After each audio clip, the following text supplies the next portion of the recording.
오늘 수요강단에 나오신 여러분들을 주님의 이름으로 환영합니다. 지난 2년 동안에 걸쳐서 저희가 구약 말씀 창세기부터 말라기까지 하나님의 은혜로 한번 살펴보는 시간을 가졌습니다. 이제 신약으로 넘어가는 이 즈음에 한번 구약의 말씀을 전체적으로 정리하는 시간을 한번 가지려고 합니다. 예수님께서 이 땅에 오셔서 가장 처음으로 하신 설교, 예수님께서 하나님 앞에 세례를 받으시고 광야의 시험을 거치시고 공적으로 하나님의 나라를 선포하시면서 첫 번째 했던 설교가 오늘 우리가 읽을 본문의 말씀입니다. 마태복음 4장 17절 말씀, 마태복음 4장 17절 말씀 우리 한 목소리 한번 읽어보겠습니다. 이때부터 예수께서 비로소 전파하여 이르시되 회개하라 천국이 가까이 왔느니라 하시니라. 아멘. 예수께서 비로소 전파하여 가라사대 천국이 가까이 왔느니라. 예수님께서 하신 첫 번째 설교의 제목은 천국이었습니다. 천국이 가까이 왔느니라. 우리에게는 천국이란 말이 굉장히 낯설게 들릴 수 있었지만 유대 사회에서는 천국, 하나님의 나라라는 이 단어가 굉장히 익숙했습니다. 왜냐하면 그들이 창세 이래로 오랫동안 천국이 온다라는, 하나님의 나라가 온다라는 것을 계속 기다렸던 사람이기 때문에 늘 기다렸던, 고대했던 그 말을 오늘 주님께서 하신 것입니다. 아직까지 유대인들은 그 하나님의 나라 메시아가 오지 않았다고 지금도 기다리고 있지만 우리 예수님께서 오심으로 말미암아 처음에 선포했던 그 메시지가 하나님의 나라, 주님의 나라, 천국이 이미 여러분들 가운데 임했다라는 말씀이었습니다. 하나님의 나라 천국이라는 단어의 의원을 먼저 잠시 살펴볼 필요가 있습니다. 우리는 지금 천국이라고 나와 있습니다만은 마가복음이나 누가복음이나 요한복음에 보면 하나님의 나라라고 주로 번역이 되어 있고, 마태복음 같은 경우는 네 곳을 제외하고는 천국이라고 번역을 해 놓았습니다. 이 번역에서, 이 단어에서 천국이라는 의미가 잘 드러나 있습니다. 이 히브리어로 천국이란 말은 말투스라는 말을 쓰는데 헬라어로는 바실레이아라는 단어를 씁니다. 어떤 단어를 쓰든지 그 단어의 의미는 이 천국이라는 의미가 영토, 장소를 의미하는 것이 아니라 통치를 의미하는 단어입니다. 그러니까 하나님께서 천국이 가까이 왔다, 하나님의 나라가 가까이 왔다는 말은 영토, 땅의 의미가 아니고 하나님의 통치, 하나님이 다스림이 우리 가운데 왔다라는 의미입니다. 가끔 우리가 하나님 나라는 언제 갑니까? 천국은 언제 갑니까? 라고 물으면 천국은 우리가 이 땅을 떠나야 죽어야 가는 나라가 아닙니까? 라고 생각하는 분들이 계십니다. 천국은 죽어서 가는 곳이 아니고 천국은 언제 가는 거죠?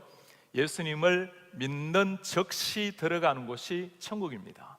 그래서 영토 개념이 아니고 우리가 죽어야 언젠가 들어가게 될 그 천국의 의미가 아니고 예수 그리스도를 진실로 믿는 순간 죽음의 죄악된 세계에서 하나님의 영원한 생명, 구원의 세계로 옮겨지는 것, 하나님의 나라의 일원이 된다고 말할 수 있습니다. 하나님 나라의 천국을 이해하려면 이 천국이 우리에게 온 그 성격을 잠시 살펴보면 하나님의 나라의 초월성과 은혜성을 같이 나눌 수 있습니다. 구약 때부터 하나님의 나라가 우리 가운데 계시될 때는 하나님께서, 그 무한하신 하나님께서 유한하신 세상 속으로 주님이 계속 오시는 겁니다. 그 보이지 않으시는 하나님께서 유한한 인간에게 당신의 모습을 계속 보여주시는, 초월하신 하나님이 우리 속에 오시는 초월성을 보여주고 있고, 그런가 하면 은혜성도 동일하게 보여줍니다. 하나님의 나라라는 것은 우리가 이룰 수 있거나 얻을 수 있는 것이 아니고 전적인 하나님의 은혜로 주어지는 것이 천국, 하나님의 나라입니다. 그래서 이것을 가만히 생각해 보면 천국이라는 그 하나님의 나라의 자체, 성경 전체가 우리에게 주시는 하나님의 은혜라는 것을 이미 맛볼 수가 있습니다. 예수님께서는 천국을, 하나님 나라를 이야기하시면서 굉장히 흥미로운 중요한 표현을 하십니다. 천국을 너희들이 완성하라, 천국을 너희들이 성취하라, 그런 말을 하지 않으십니다. 천국이 너희에게 임했다, 천국이 가까이 왔다, 너희들이 천국에 들어간다, 천국에 만들어가는 주체가 우리가 아니라 하나님이라는 것을 계속 말씀해 주십니다. 이게 무슨 말씀이죠?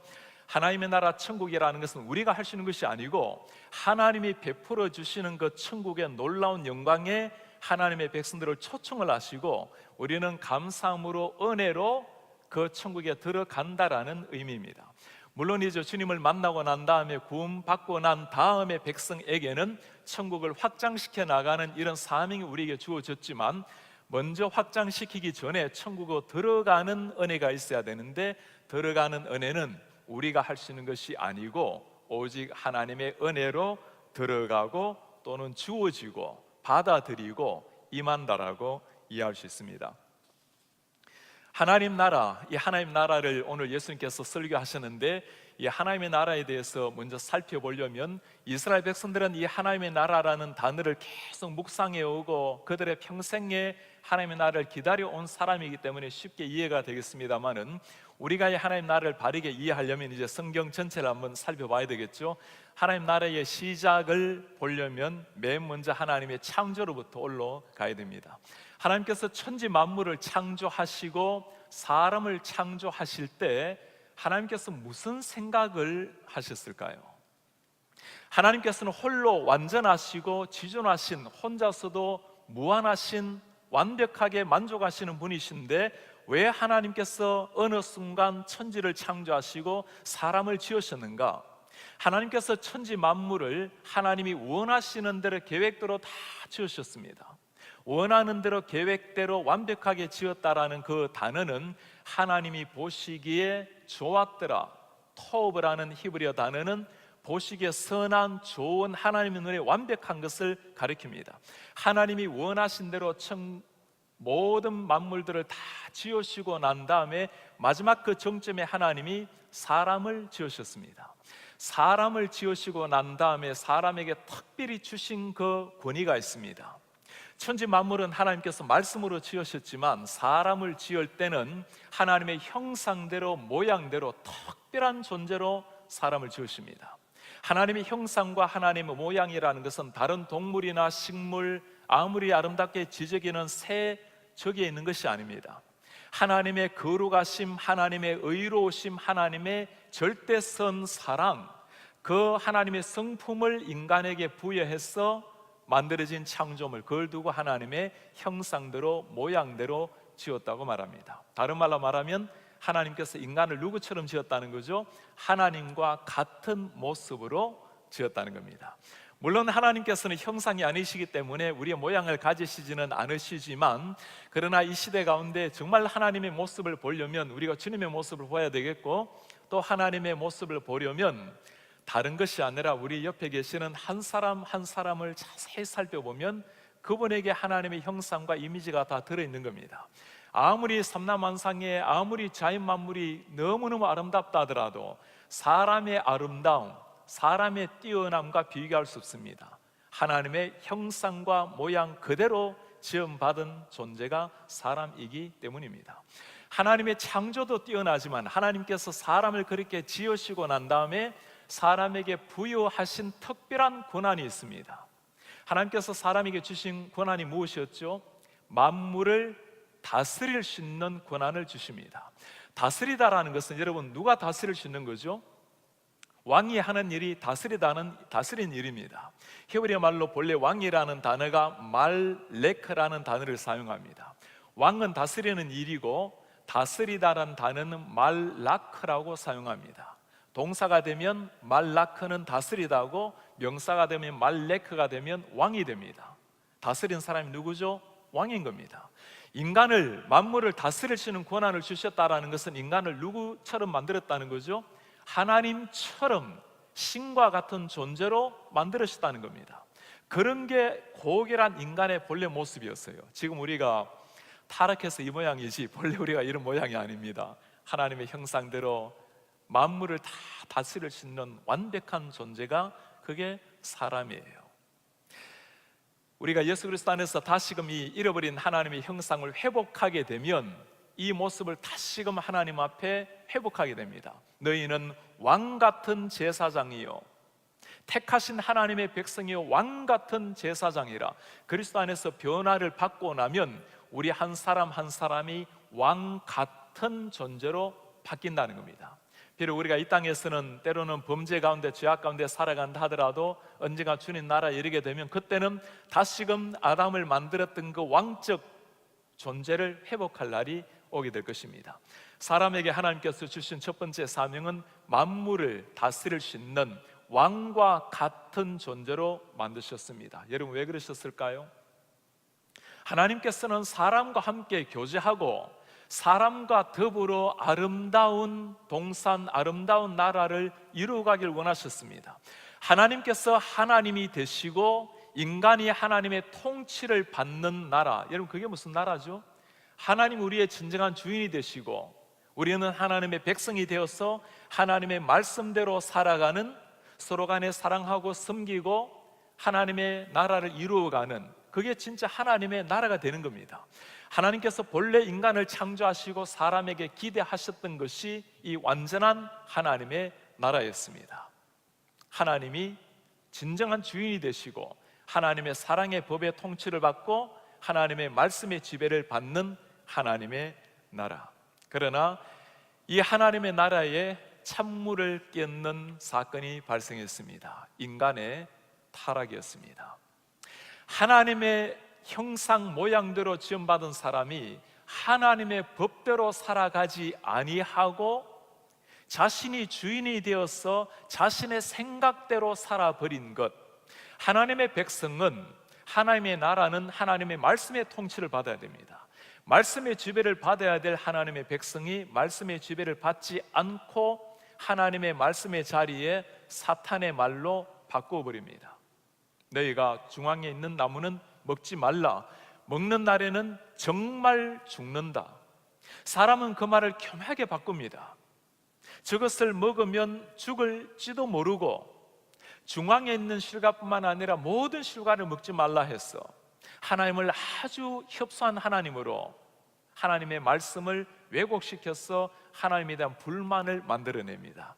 인간의 초초의 타락이라는 것은 물론 금지된 실과를 먹는 것이 구체적인 타락이었지만 인간의 타락의 근본 문제는 열매를 먹기 전에 하나님의 말씀의 자리에 사람의 생각, 사탄의 말을 대치시켜버린 것이 타락의 시작이었습니다. 우리가 행동은 무엇이 행동을 낳죠? 사람의 생각이 행동을 낳는 겁니다. 이미 행동 전에 사람의 마음이 하나님의 말씀에 대적돼 버린 인간의 타락이었습니다. 인간이 타락하고 난 다음에 하나님께서는 그렇게 꿈꾸셨던 하나님의 나라가 완전히 취소되어 버리고 하나님이 포기하셨는가? 하나님께서는 그렇게 하지 않으셨습니다. 하나님의 말씀을 버리고 타락한 인류를 향해서 하나님께서는 또 다른 계획을 세우셨습니다. 창세기 3장으로 넘어가면 3장 15절에 하나님께서 약속을 하십니다. 여인의 아들로 말미암아 언젠가 나타날 그 후손으로 말미암아 뱀의 머리를 박살낼 것이라고 하나님이 약속을 하십니다. 여인의 후손 그가 너의 머리를 박살내리라. 여인의 후손이라는 말은 우리말로 읽으면 후손이라는 말은 굉장히 많은 자녀들, 많은 또 우리 손자, 손녀들, 후대들 복수처럼 여겨집니다만은 히브리어로 이 글을 읽게 되면 여인의 후손 그리고 뒤에 히브리어 전미사 후라는 게 붙어 있습니다. 이 말은 우리말로 번역을 하면 그입니다. 여인의 후손 그가 너의 머리를 박살낼 것이다. 신약으로 넘어가면 여인의 후손 그가 누구라고 말합니까? 약속된 메시아 예수 그리스도라고 말씀을 합니다.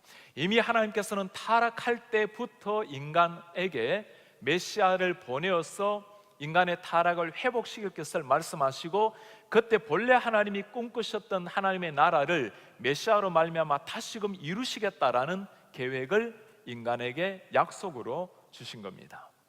이 약속이 구약의 모든 말씀의 핵심입니다. 우리가 구약이라고 말할 때 구약, 오래된 약속이라고 부르는데 무슨 약속이죠? 어떤 약속입니까? 창세기 3장 15절의 약속입니다. 메시아가 언젠가 올 것이고 그 메시아가 이 땅에 오게 되면 본래 하나님께서 계획하셨던 진정한 하나님의 나라가 올 것이다. 그 하나님의 나라, 메시아로 말미암아 이루어질 하나님이 진정 원하는 그 하나님의 나라, 하나님이 왕이 되시고 우리가 하나님을 순종하고 하나님의 통치를 받는 하나님의 그 나라가 올 것이라는 것을 미리 약속을 하셨고, 이 약속이 다 역사를 통해서 이루어지는 것이 구약의 말씀이고, 그 역사가 하나님의 때에 가장 하나님이 약속하셨던 그 때에 이루어진 말씀이 오늘 우리가 읽었던 마태복음의 예수님의 오심입니다. 그 약속이 마지막에 이루어졌을 때 예수님께서 오늘 선포하신 말씀, 회개하라, 천국이, 하나님의 나라가 본래부터 하나님께서 꿈꾸셨던 그 하나님의 나라, 인간의 범죄로 말미암아 취소되었던, 파괴되었던 그 하나님의 나라가 너희 가운데 임하였느니라. 이게 오늘 예수님께서 주시는 첫 번째 설교였습니다.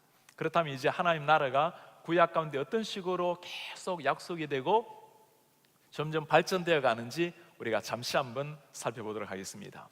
인간이 범죄하고 난 다음에 어떤 현상이 일어나는가? 하나님의 나라는 서로 사랑하고 섬기는 나라인데 최초의 인간 구체적인 살인 사건이 일어납니다. 형이 동생을 때려 죽이는 가인과 아벨 사건이 일어납니다. 타락의 증후군은 형이 동생을 때려 죽이는 것으로 나오고, 그 동생이 어떤 동생이었죠? 하나님 앞에 경건하게 제물을 드리는 경건한 예배를 했던 그 동생을 악한 형이 때려 죽이는, 그 악이 선을 공격하는 시대가 되어버린 겁니다. 여러분, 라멕이라는 이름을 기억합니까? 두 아내를 취하고 내가 내 상함으로 말미암아 내가 소년을 죽였도다. 두 아내를 취하고 일부일처제가 하나님의 결혼 원리가 무너지고 힘으로 사람을 때려 죽여놓고는 그것을 자랑하는 이런 시대가 된 겁니다.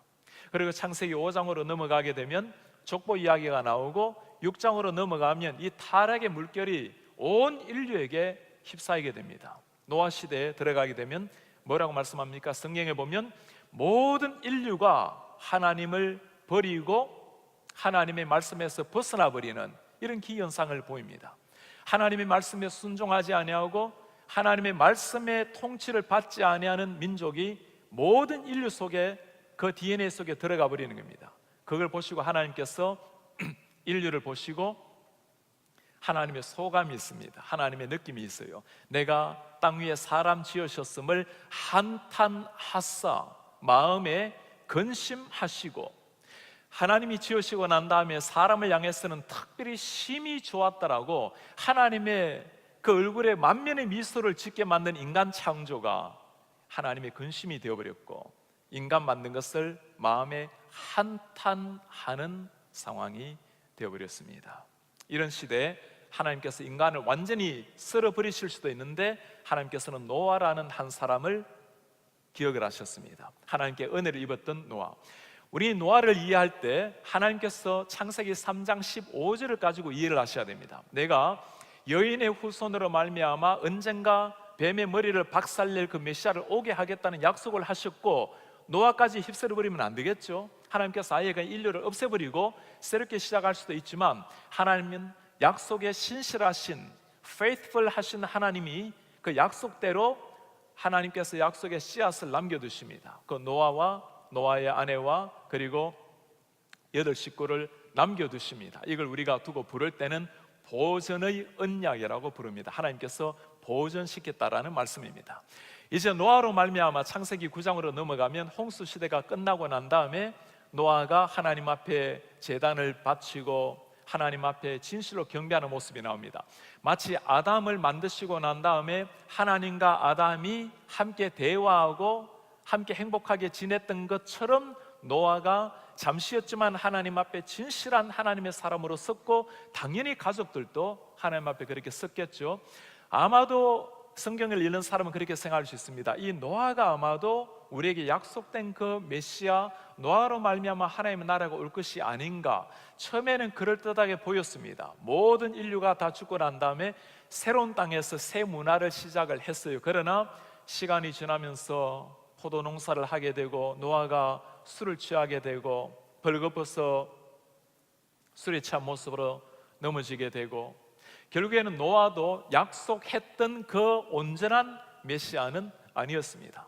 비록 노아가 주님 앞에 온전한 자로 잘 살았지만, 그러나 그도 창세기 3장 15절에 약속된 하나님의 나라를 온전히 이룰 그 메시아는 아니었습니다. 이제 노아 시대가 지나고 나니까 창세기 10장 11장으로 넘어가면 족보 이야기가 쭉 나오고 난 다음에 또다시 인류가 이제 번성하게 되고 그 사람들이 또 범죄하게 됩니다. 이 범죄는 결국에 바벨탑 사건으로 치닫게 됩니다. 여러분, 바벨탑을 왜 짓죠?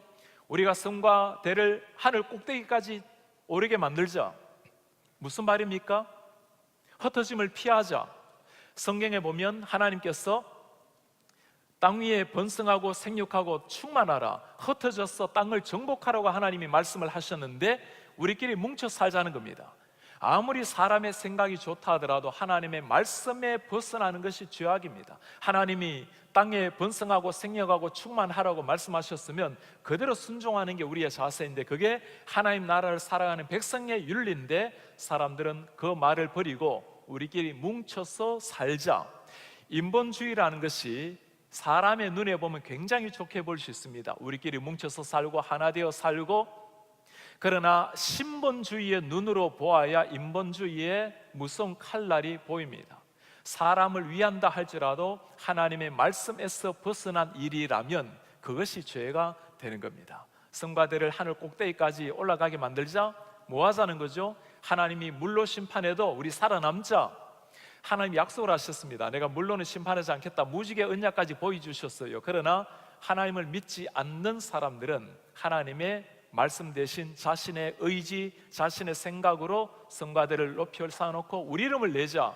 하나님의 영광을 위해서 살아가야 될 백성들이 자신의 이름을 드러내자고 공언하고 있습니다. 하나님이 그들을 바라보시고 또 그들을 완전히 진멸할 수도 있으신데 하나님 그러지 않으셨습니다. 그들을 사랑하셔서 언어를 혼잡케 하셔서 그때부터 여러 언어가 생겨나게 되었습니다. 언어학자들이 동일하게 하는 이야기가 있습니다. 지금 우리가 사용하고 있는 수천 가지 언어가 있지만 언어를 함께 연구하고 언어의 그 위를 계속 루트를, 뿌리를 찾아 올라가다 보면 결국에 언어가 하나였다라는 것이 공통적인 언어학자의 주장입니다. 당연한 거예요. 성경에서 본래 언어가 하나였던 것입니다. 우리가 미국 사회에 살면서 그때 그 아저씨들이 이 사고만 안 쳤더라도 우리가 이 어려운 영어 안 배우고 또 여러 가지 언어가 필요 없이 한 언어로 살 수 있었는데 바벨탑 사건으로 말미암아 지금 일어나고 있는 일이 언어의 혼잡이었습니다. 하나님께서는 이제 어떻게 또다시 하나님이 이 나라를 이룰 것인가, 하나님께서 새로운 방법을 세우셨습니다. 이제는 노아 한 사람이 아니라 이미 지상에는 많은 민족이 생겨나게 되었습니다. 하나님께서는 한 사람을 통해서 하기는 어렵고 한 민족을 세우셔서 그 민족을 통해서 세계 열방 가운데 하나님의 왕되심, 하나님의 주되심을 선포하기를 원하셨습니다. 그것을 위해서 하나님이 택한 한 사람이 아브라함이었습니다. 아브라함 이미 75살 그 노인된 아브라함을 하나님이 택하시고 하나님이 그를 갈대우르 지방에서 불러내시고 하나님이 창세기 12장에 넘어가면 약속을 하십니다. 내가 너에게 지시할 땅으로 가라. 너의 고향과 아버지와 친척집을 떠나서 내가 너에게 지시할 땅으로 가라. 내가 너로 큰 민족을 이루고 너를 복을 주리니 너는 복이라.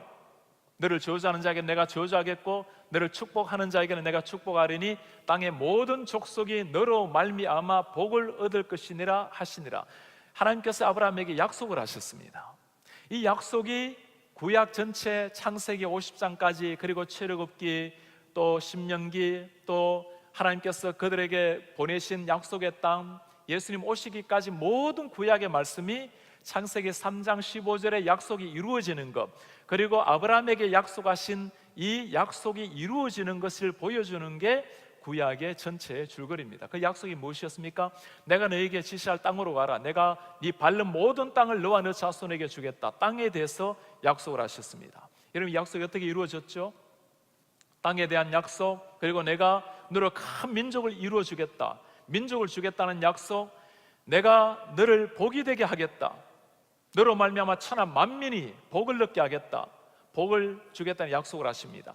이 세 가지의 약속이 이루어지고 있는 것을 보여주는 게 구약 전체의 말씀이고, 이 세 가지의 완전한 약속이 성취되는 게 우리 예수님의 오심이었습니다. 여러분, 하나님께서 아브라함에게 하신 땅의 약속, 아브라함 한 평도 땅 없는 사람입니다.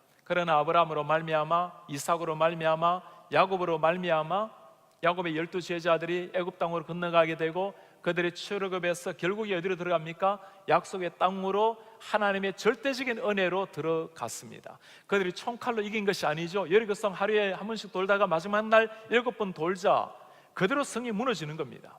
하나님이 약속하신 땅이기 때문에 하나님을 믿는 믿음으로 말미암아 그 땅을 정복하게 된 겁니다. 물론 지금 이 땅은 1차적으로는 우리가 들어갔던 이스라엘 백성들이 들어갔던 가나안 땅이었지만 결국에 우리가 요단강 건너서 들어가게 될 그 땅은 천국을 예표하는 땅입니다.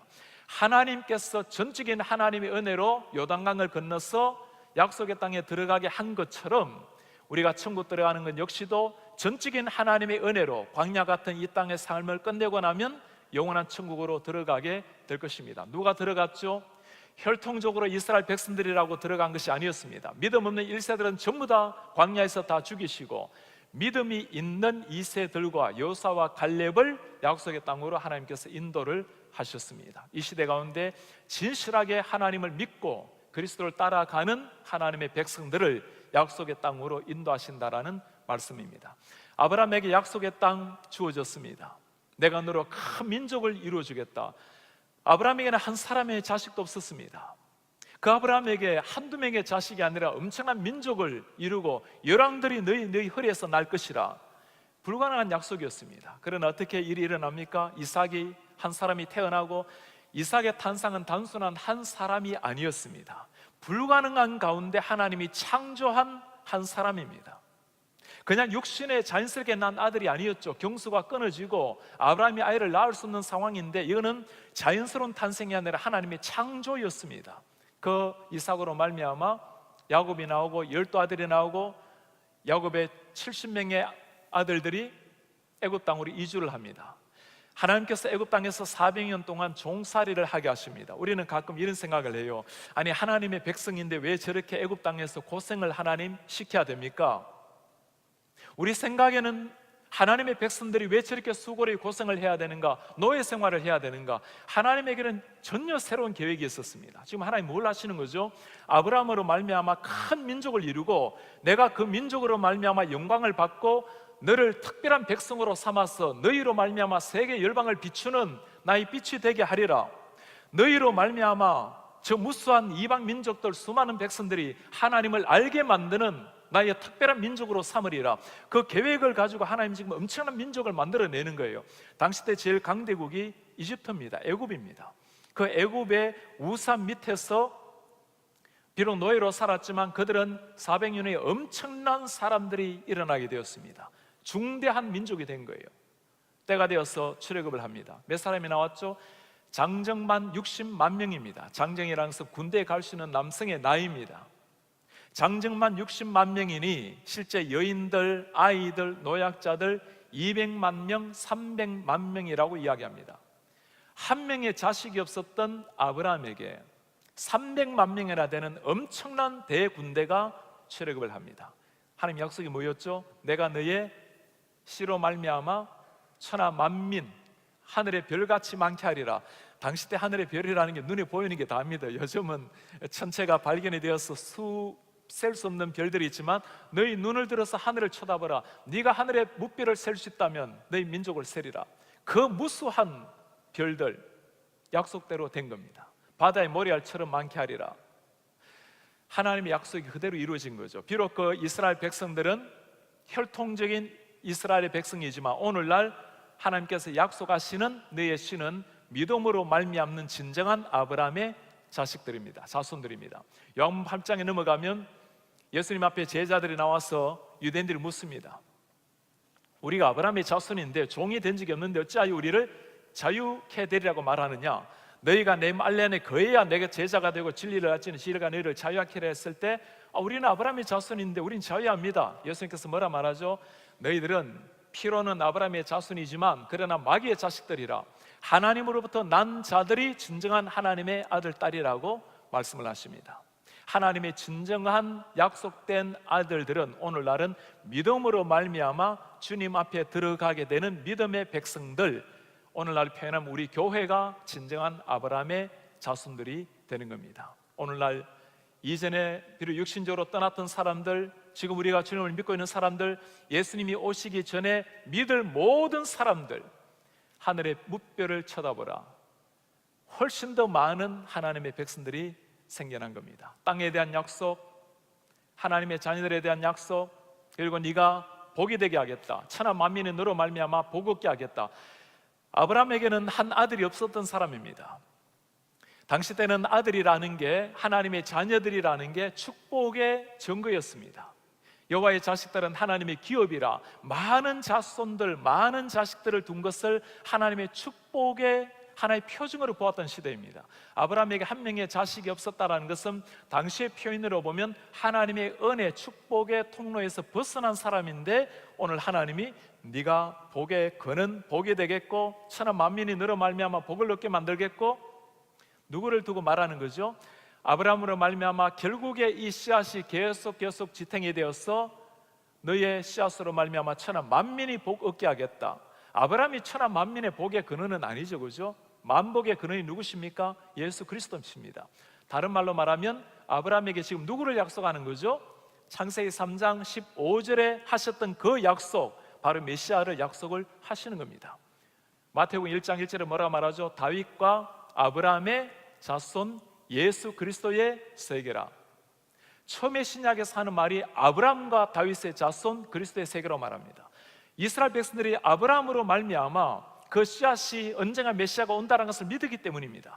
다윗으로 말미암아 천하 만민을 통치할 하나님의 나라의 주인 되는 메시아가 온다는 것을 믿었기 때문에 아브라함과 다윗의 자손 그리스도의 세계라고, 수많은 위에 존경하는 이스라엘의 선조들이 있지만 아브라함과 다윗을 먼저 이야기를 하고 있는 겁니다. 아브라함이 하신 이 세 가지 약속을 하나님께서는 구약 모든 역사를 통해서 다 이루어 주신 겁니다. 하나님께서는 이제 아브라함으로 말미암아 이스라엘 민족을 만드셨습니다. 이스라엘 민족이 어디로 들어갑니까? 가나안 땅에 들어가기 전에 누가 등장하죠? 모세가 나타납니다. 모세가 나타나서 이스라엘 백성들을 가나안 땅으로 인도합니다.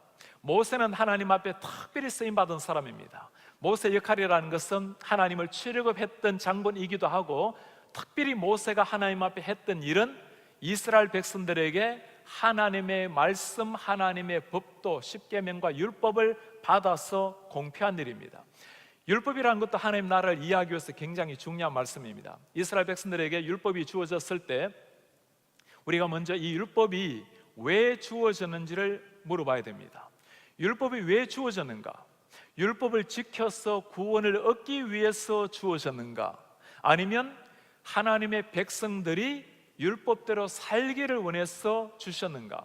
율법이 왜 주어졌는가를 이해하려면 율법이 주어진 시기를 이해하셔야 됩니다. 시기가 언제였죠? 출애굽을 하고 난 다음에 홍해를 건너고 난 다음에 시내산에서 주어진 것이 율법이었습니다. 그 말이 무슨 말이죠? 이미 하나님의 백성들이 하나님의 전능하신 구원을 맛본 하나님의 백성들이었어요. 그 말은 율법을 지켜야만 하나님의 백성이 되기 때문에 율법의 1.1력도 없이 반드시 지켜야 구원이 이루어진다, 그것이 아니고 하나님의 백성으로서 백성답게 살기 위해서 주어진 것이 율법이었습니다. 그래서 하나님의 백성들이 하나님의 나라의 이론답게 살기 위해서 주어지는 것이 법이었어요. 한 나라가 이루어지려면 주권이 있어야 되겠고, 백성들이 있어야 되겠고, 헌법이 있어야 됩니다. 그 헌법이 하나님의 백성들에게는 율법으로 주어진 겁니다. 그러나 율법을 주면서 하나님께서 말씀하시는 게 있어요. 너희들이 이 율법에 하나라도 어기게 되면 그것으로 말미암아 죽으리라. 하나님의 백성들이 율법의 도로 따라서 살아야 되지만, 그러나 이 율법을 온전히 이룰 수는 없었던 일이었습니다. 율법에는 하나님의 거룩하심, 의가 다 드러나 있기 때문에 의로운 백성들이 율법을 온전히 지켜서 하나님의 거룩하심을 드러내야 되는데, 결국에 이스라엘 백성들은 하나님의 그 거룩하심을 온전히 드러내지 못하고 그들 속에는 먹물처럼 죄악들이 다 들어오게 됩니다. 그 죄를 씻기 위해서 이스라엘 백성들은 끊임없이 하나님 앞에 제단을 바칩니다. 짐승을 바치고 번제단을 드리고 수많은 각종 제사를 드려야 되었고, 그것을 통해서 제사장이 우리의 죄를 짐승에게 전가시키고 짐승을 죽임으로 말미암아 우리의 죄를 죽인 것처럼 여기고 죄사함을 선포합니다. 그러면서 주님께서 늘 약속을 하십니다. 언젠가 이 모든 율법을 이룰 그 분이 오리라. 모든 구약 율법을 마지막에 완성하신 분이 주 예수 그리스도셨습니다. 주님 오셔서 내가 율법을 폐한 것이 아니라 완성하러 왔노라고 주님이 말씀하시고, 우리가 이루지 못했던 그 율법을 주님이 다 이루시고, 예수님께서 그 율법의 마침이 되셔서 우리가 죽어야 될 그 죽음을 대신해서 예수님이 하나님의 어린 양으로 죽으시고 우리를 대신해서 죄값을 치르시고 우리를 살려주신 것이 율법의 진정한 의미입니다. 그래서 우리 바울은 모든 구약 율법은 우리를 예수께로 인도하는 몽학선생, 초등교사라고 이야기를 합니다. 우리를 예수께로 인도하기 위해서 율법이 이스라엘 백성들에게 주어졌다는 겁니다. 율법을 가지고 그들은 약속의 땅 가나안 땅으로 들어갔습니다. 가나안 땅에 들어가서 처음에는 이제까지 약속의 만나를 먹다가 하나님께서 약속의 땅으로 들어갔을 때 만나가 그치고 가나안 땅에 소사를 먹는 즉시 만나가 그치게 되었습니다. 가나안 땅으로 들어갔을 때 그들은 모세가 마지막 남긴 신명기의 말씀을 가지고, 율법을 가지고 이제는 정말 우리가 정신 차리고 살아야 된다. 다시는 우리가 종살이로 가서도 안 되고 하나님을 경외하는 민족으로 살아야 된다. 여호수아와 갈렙과 그들이 지도를 받아서 이스라엘 백성은 경건하게 살았습니다. 하나님께서는 사사들을 보내셔서 이스라엘 백성들을 하나님의 말씀으로 통치하셨고, 사사들이 있을 때는 정말 그들이 경건한 모습으로 살았어요. 그러나 시간이 점점 지나면서 하나님의 말씀의 도를 따라가지 아니하고 점점 그들이 따라갔던 것은 지상의 눈에 보이는 신이었습니다. 그게 바알이요, 그게 아세라 신이었습니다. 바알 신도 아세라 신도 당시 때는 그들에게 알려지기로는 물을 다스리는 신, 불을 다스리는 신으로 알려졌던 사람들입니다. 그래서 비가 오지 않으면 바알에게, 신에게 절을 하고 경배를 하고 우리에게 비를 주소서, 물과 불을 다스리는 신이 최고신 아니겠어요? 바알의 신상을 요즘 고고학자들이 켜서 보면 바알이 두 손을 들고 있는 토판이 보입니다. 한 손에는 번개를 들고 있고 한 손에는 천둥을 들고 있는 토판이 나와요. 이 모습이 나옵니다. 조형이 나와요. 천둥 치면 비 내리고 번개 치면 불 떨어집니다. 그러니 바알을 뭘로 본 거죠? 물을 내리는 신으로, 불을 내리는 신으로 바알을 이해한 겁니다. 그러니 눈에 보이는 천지 만물을 다스리시는 하나님이 아니고, 눈에 보이지 않는 그 하나님이 아니라 눈에 보이는 인간 형상으로 만들어 버린 겁니다. 하나님께서는 그들을 징벌하시기 위해서 또 사사를 세우시고 말씀으로 가르치고, 또 하나님을 범죄하면 하나님께서 이방 민족을 통해서 그들을 전쟁에서 지게 만들고 또 사사를 세우시고, 이 지루한 역사가 사사기의 역사입니다. 마지막에는 우리에게 왕을 달라고, 전쟁에서 우리에게 앞서서 싸우시는 왕을 달라고 소리를 칩니다. 백전백승을 하게 하신 하나님을 버리고 인간의 눈에 보이는 왕을 달라고 외치는 사람들, 하나님 앞에 기도할 때 조심해서 기도해야 됩니다. 하나님께서 억지로 막 구하면 하나님께서 때로는 그래 알았다 하고 주실 때가 있어요. 엄마에게 보채는 아이들, 엄마 이거 아이스크림 먹어야 되겠어요. 이가 빠져가지고도 너 이 상하면 안 된다고, 먹으면 안 된다고, 엄마 아이스크림 사달라고, 이게 내 기도 제목이라고. 그 아이스크림 알았다고 사주는 게 정말 어머니가 원해서 사주는 게 아니죠. 하나님께 너무 떼쓰는 기도하시면 안 돼요. 하나님의 뜻을 이루소서. 주님, 제가 어리석어서 잘못 구하는 것이 있으면 깨닫게 하시고 하나님의 뜻에 맞는 것을 구하는 기도하는 게 올바른 신앙인의 자세입니다. 비온의 왕이 누굽니까? 사울이 나타납니다. 하나님께서 정말 마음에 합한 다윗이 등극합니다. 다윗은 정말 하나님의 마음에 합한 사람이었어요. 최고 장수, 최고 왕이었지만 그는 자신의 힘에 의지하지 않았습니다. 병거를 잡고 말들의 힘줄을 끊어버렸던 다윗, 말에게 의존하지 않았다는 겁니다. 사람에게 의존하지 않았습니다. 여호와는 나의 힘이요 나의 요새요, 오직 하나님만을 의존했던, 하나님이 나의 목자시라. 여러분, 자신은 왕이에요. 백성들을 인도해야 될 목자입니다. 그러나 정말 그를 인도했던 목자가 하나님이라고 고백하는 다윗.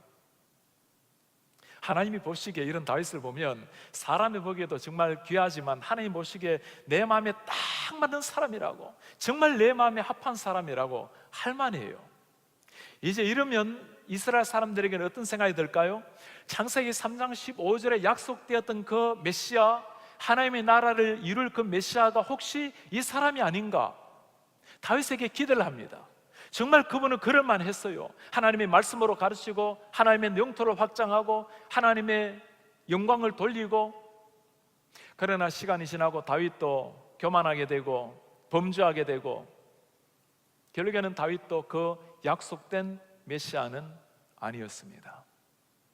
하나님에게, 다윗에게 하나님께서 하신 특별한 약속이 있습니다. 하나님께서 다윗에게는 내가 너의 나라를 영원한 나라가 되게 하겠다고, 사무엘하 7장 12절에 보면 내가 내 몸에서 날씨를 내 뒤에 세워 그의 나라를 견고하게 하리라. 그는 내 이름을 위하여 집을 건축할 것이요 나는 그의 나라 왕위를 영원히 견고하게 하리라. 다윗이 지금 하나님 앞에 받은 약속이 뭡니까? 너의 나라가 영원히 견고하게 하리라. 너의 날씨야 누굽니까? 솔로몬입니다. 솔로몬으로 말미암아 성전을 건축하고 영원한 왕국이 되게 하겠다고 약속을 하셨는데, 우리가 잘 아는 것처럼 솔로몬 이후로 북이스라엘 남유다로 나뉘어지게 됩니다. 약속이 안 지켜진 거예요. 하나님이 한번 약속을 하시면 완벽하게 지키시는 분인데 왜 이렇게 안 지키고 계시는 거죠? 구약 말씀을 해석할 때는 이중적인 성취를 잘 보셔야 됩니다. 하나님께서 약속을 하실 때 1차적으로 이루어지는 약속이 있고 마침내 이루어지는 약속이 있습니다. 그 날에라고 선지서에서 말하면 1차적으로는 눈앞에 일어나는 일이고, 먼 미래를 보면 예수님의 오심을 주로 말씀하는 게 거의 다 약속의 말씀이에요. 1차적으로 솔로몬으로 말미암아 정말 태평성대가 오는 듯 했습니다. 그러나 아직 완전한 그 약속된 왕국은 아니었어요. 여러분, 예수님께 오셔서 지금 뭘 말씀하고 계시죠? 주님께서 오셨을 때 마태복음에 아브람과 다윗의 자손 예수 그리스도의 세계, 이스라엘 백성들이 그토록 믿어왔던 아브라함의 씨앗으로 말미암아 메시아가 온다라는 거, 다윗의 씨앗으로 말미암아 솔로몬이 온전히 하지 못했던 영원한 왕국, 완전한 왕국이 온다라고 계속 믿은 겁니다. 그 믿음이 시간이 되어서 예수님께서 오셨을 때 하셨던 그 고백이 바로 오늘 이 고백이었어요. 회개하라. 너희들이 그토록 기다렸던 그 천국, 메시아가 오면 이루어질 그 하나님의 나라가 이제 너희들 가운데 왔느니라. 이게 오늘 예수님께서 하셨던 첫 번째 메시지였습니다. 천국, 예수님께서 하나님 나라가 왔다라고 말씀을 하셨을 때 우리에게는 또 한 가지의 의문이 생깁니다. 하나님이 천국이 왔다라고 지금 말씀을 하셨는데 이 왔다라는 의미가 이미 왔다라는 의미인가? 여러분, 천국이 이미 우리 속에 임했다면 천국의 삶은 눈물이 있습니까? 죄가 있습니까? 슬픔이 있나요? 없습니다. 우리는 천국이 왔다고 말씀을 하셨는데 여전히 우리는 죄 가운데, 아픔 가운데 살아가고 있는 사람들입니다. 그래서 천국이 너희 속에 가까이 왔다라고 말씀하실 때 이 이중적인 특징을 잘 아셔야 됩니다. 천국이 가까이 왔다라는 것이 한편으로 말씀할 때는 이미 너희 속에 왔다라는 의미고, 또 다른 한편으로는 아직 완전히 오지 않은 것을 동일하게 말씀하고 있는 걸 기억을 하셔야 됩니다. 그래서 천국은 표현을 하면 이미 우리 속에 왔지만 아직 완성은 되지 않은 천국이라고 이해하시면 됩니다. 오늘 말씀을 하나 보시면 여러분, 마태복음 12장 28절에 보면 그러나 내가 하나님의 성령을 힘입어 귀신을 쫓아내는 것이면 하나님의 나라가 이미 너희에게 임하였느니라. 이미 완료를 말하고 있습니다. 하나님의 나라가, 성령이 너희에게 나타나는 걸 보면, 귀신을 쫓아내는 걸 보면 이미 하나님 나라에 너희 속에 임했다, 이미 현재 임한, realized 된, 실현된 것을 이야기하고 있어요. 그런가 하면 동일한 마태복음 6장 10절에 보면 하나님의 나라가 임하옵시고 뜻이 이루어진 것처럼 땅에서도 이루어지리다. Your kingdom has come이 아니고 Your kingdom shall come. 주님의 나라가 와 주십시오. 미래의 의미를 보여주고 있습니다. 그래서 하나님의 나라라는 것은 예수님의 오심으로 말미암아 시작은 되었고, 그러나 이 시대가 다 지나고 난 다음에 언젠가 예수님께서 오시는 그 재림의 순간에 하나님 나라가 완성이 될 것입니다. 우리는 그 사이에 지금 살아가고 있는 거예요. 이걸 두고 표현을 할 때 이미와 아직 사이에, already와 not yet 사이에 살아가고 있는 하나님의 사람들이라고 표현할 수 있습니다. 지금 우리가 살아가고 있는 시대가 이런 시대예요. 그래서 우리는 이미 하나님의 백성이 되었나요? 되었습니다. 예수님을 믿는 즉시 우리는 땅 위의 시간으로 살아가는 게 아니라 영원한 하나님의 시간 속에 살아가는 거예요. 그래서 죽으면 가는 천국 나라가 아니고 이미 하나님 나라의 백성이 된 겁니다. 그러나 완성이 되었습니까? 그건 아니에요. 우리 여전히 죄악을 가지고 있고 죄와 싸우면서 실력을 하고 있고, 그러나 이런 우리의 육신의 죄를 벗고 언젠가 주님께서 우리를 부르는 순간, 예수님께서 재림하는 순간 다시는 눈물과 죄와 죽음이 없는 그때 완성될 하나님의 나라를 기다리며 살아가는 사람들, 그들이 오늘 우리가 살아가고 있는 그리스도인의 모습입니다. 하나님 나라의 백성이 그럼 누구인가? 하나님의 나라의 백성, 이스라엘 백성들은, 하나님의 나라의 백성은 유대인들, 아브라함의 피를 받은, 아브라함의 혈통을 받은 유대인들에게만 주어지는 하나님의 나라라고, 하나님의 백성이라고 생각했습니다. 그러나 처음부터 하나님 그러지 않으셨어요. 본래 하나님께서는 모든 인류를 창조하신 그 주인이시고, 하나님께서는 구약에 이스라엘 백성들에게 주신 명령이 있습니다. 요나에게도 가서 니느웨 복음 전하라, 너는 세상의 빛이라, 빛을 비추어라. 그렇게 하나님이 이스라엘 백성들에게 사명을 주셨는데도 이스라엘 백성들은 사명 다 잊어버리고 자신의 하나님, 로컬 하나님으로, 그들 나라의 하나님으로 만들어버린 겁니다. 하나님의 명령을 눈을 들어서 세계 열방을 보라고 말씀하시는데, 오늘날 누가 하나님 나라의 백성이 될 수 있는가? 예수 그리스도의 통치를 받는, 주님을 믿고 하나님의 통치를 받는 하나님의 백성이 모두 하나님의 백성이 될 수가 있다는 겁니다. 예수님께서 오시고 난 다음에 오늘 특별히 성령이 귀신을 쫓아내면 하나님의 나라가 임했다고 말씀하시는데, 왜 이런 귀신을 이야기할까? 예수님께서 이 땅에 오셔서 하신 일 중에 복음서에 많이 나타난 게 있습니다. 귀신 쫓아내는 일, 하나님 나라의 말씀을 전하는 일, 그리고 심지어 자연을 다스리는 일, 병자를 고치는 일, 이걸 두고 우리가 부를 때 기적이라고 부릅니다. 병자가 고침을 받는 것, 죽은 자가 살아나는 것, 바람과 파도가 잔잔하는 것, 물 위를 걸으시는 것, 오병이어의 기적이 일어나는 것, 기적이죠. 기적이라는 것은 초월입니다. 이 세상의 법도로는, 클로즈드 된 시스템으로는 불가능한 겁니다. 오픈 시스템에나 일어난 일이에요. 하나님이 외부에서 인류 역사에 개입한 것이 드러나는 게 기적입니다. 물이 포도주 되는 거, 그거 불가능한 일이죠. 창조의 역사가 일어나는 겁니다. 사람이 거듭나는 거 불가능한 일입니다. 창조가 일어나는 거예요. 그게 기적입니다. 예수님께서 오셔서 이 기적을 통해서 보여주시고자 하는 것은 내가 바로 창조주요, 내가 너희들에게 약속된 그 메시아라는 것을 지금 보여주시는 거예요. 아담이 마치 구약에서 에덴 동산에서 완벽한 하나님의 형상 모양대로 그대로 보여준 것처럼 예수님께서 오셔서 당신이 바로 그 약속된 메시아라는 것을 지금 계시하고 있는 겁니다. 당신이 누구인지를 보여주는 게 기적이라는 거예요. 우리 땅에서는 우리가 기적이라고 부르지만 천국 들어가면 그게 기적이 아니라 그게 우리의 평범한 삶이 되는 겁니다. 지금 우리가 사자하고, 하나님께서 나를 만물의 영장으로 만드셨는데 내가 사자보다 훨씬 더 뛰어난 존재로 만들었는데 그러면 안 됩니다. 지금은 타락한 상태이기 때문에 사자를 보시면 담대하게 눈빛을 바라보고 갈 것이 아니고 피하는 겁니다. 그러나 주님 앞에서 완전히 회복되어서 주님 나라에 이르게 될 때는, 그때는 달라져요. 사자가 우리 앞에 와서 무릎을 꿇을 날이 오고, 그게 창세기 때 에덴 동산에서 이루어진 일이고, 그게 창세기 6장, 7장, 8장으로 넘어가게 되면 노아의 홍수 때 암수 짐승들이 다 노아 앞에 나옵니다. 타락한 이유지만, 비록 잠시지만 하나님께서 모든 동물들이 인간에게 굴복하는 것을 보여주시는 거죠. 이런 것들이 예수님에게서 다시 이루어진 겁니다. 모든 천하 만물을 다스릴 수 있는 그 완전한 권한을 보여주신 분이 예수님이에요. 그 바로 예수님이 아담은 다시 오실 자의 표상이라고 말씀하는 것처럼, 아담은 그런 존재로 지음을 받았지만 실패했고, 예수님께서는 오셔서 온전한 하나님의 존재로 이 땅 가운데 기적을 보이시면서 내가 그 약속된 메시아라는 것을 주님께서 보여주시는 겁니다. 그래서 우리가 기적을 볼 때마다 이것이 예수님께서 하나님의 아들이라는 것을 보여주시는 계시구나라고 이해를 하셔야 됩니다. 하나님 나라의 진정한 가족은 누구인가? 당연히 이스라엘 백성들은 우리의 혈통으로 된 사람들, 유대인들. 그러나 예수께서는 전혀 다른 말씀을 하고 계시죠. 누구든지 하늘에 계신 내 아버지의 뜻대로 하는 자가 내 형제요 자매요 어머니다.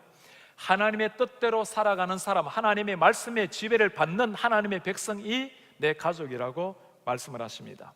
하나님 나라를 살아가는 오늘날 우리에게 요구되는 게 하나님 나라의 제자도입니다. 하나님 나라의 백성들이 어떻게 살아가야 되는가? 성경의 신약 예수님의 말씀을 다 묶으면 두 단어 나옵니다. 하나님 사랑하고 이웃을 사랑하라. 모든 율법의 마침이 여기에 있다.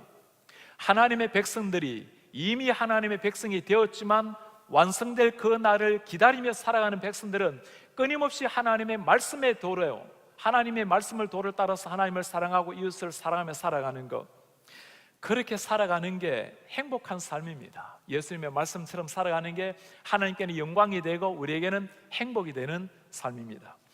아까 하나님의 나라는 하나님이 직접 이루시기 때문에 우리는 거기에 동참한다고 했는데, 그러나 이제 하나님의 백성이 된 사람에게는 하나님의 백성다운 사명이 있습니다. 이제는 하나님의 나라에 들어가는 것은 하나님의 은혜이지만, 들어갔다면 이제는 하나님의 나라를 확장해 나가고 선교적 사명을 향해서 나아가는 삶, 우리의 삶을 통해서 하나님의 나라가 점점 확장되도록 만들어내는 게 이제는 주님 나라 오실 때까지 우리에게 주어진 사명이라는 말입니다.